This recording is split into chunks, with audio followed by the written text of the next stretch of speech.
Students, आज हम पढ़ेंगे इंग्लिश प्रोवर्ब्स।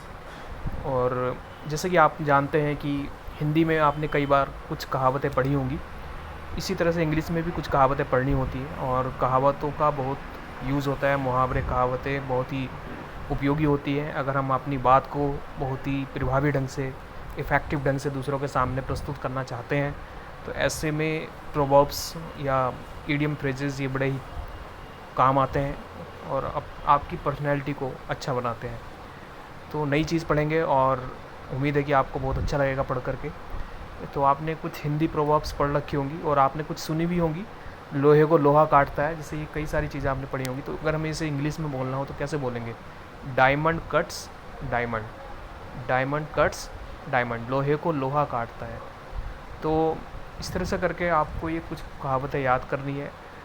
देखिए, दूसरी कहावत है, समय को दुर्लभ जानो, मेक है वाइल द सन साइंस। मतलब समय का जो उपयोग है बहुत ज़्यादा है। समय बड़ा ही बहुमूल्य है और हमें समय को व्यर्थ गंवाना नहीं चाहिए। तो मेक है वाइल द सन साइंस, तो हमें समय का उपयोग करना चाहिए। समझदार को इशारा काफ़ी, word to the wise is enough.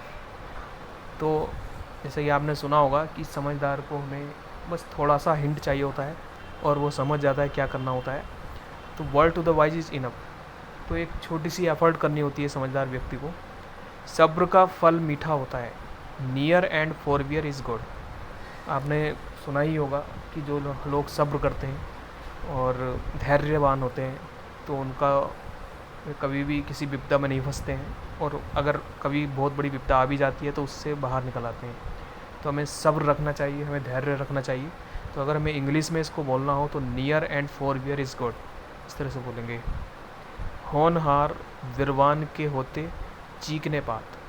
इसका मतलब है कि जो होनहार व्यक्ति होता है उसका पहले ही पता चल जाता है, बचपन में ही पता चल जाता है। कोई छोटा बच्चा हो तो अगर वो होनहार होता है, बुद्धिमान होता है, होशियार होता है, तो उसके बारे में हमें पहले ही पता चल जाता है। Coming events cast their shadows before, coming events cast their shadows before. मतलब इसका मतलब है कि पहले ही हमें पता चल जाता है कि कुछ क्या बड़ा होने वाला है, क्या अच्छा होने वाला है, उसका हमें पहले ही पता चल जाता है। हथेली पर सरसों नहीं जमती, ये भी आपने कई बार सुना होगा। Rome was not built in a day, Rome was not built in a day. इसका मतलब है कि हमें किसी बड़े काम को करने के लिए हमें बहुत समय की आवश्यकता होती है।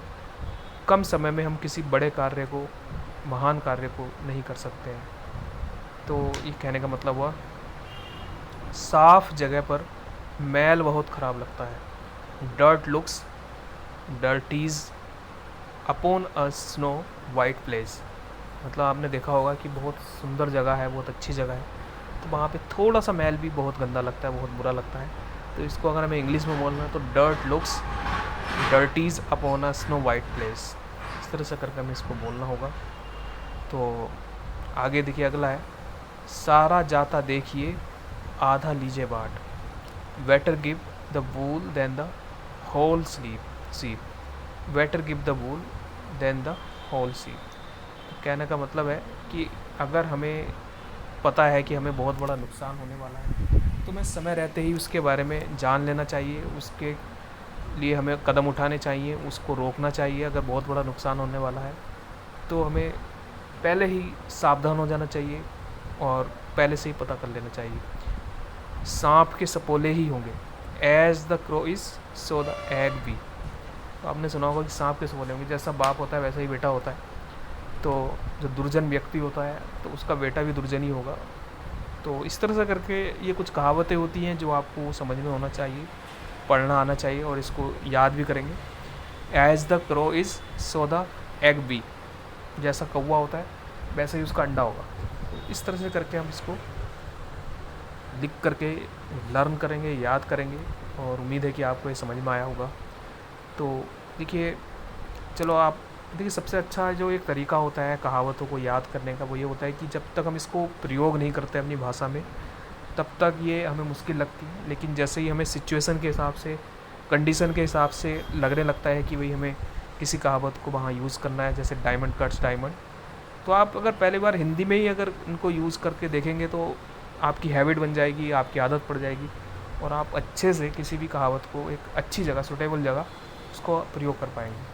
तो ठीक है, आज आप ये सब इतना करेंगे। Thank you.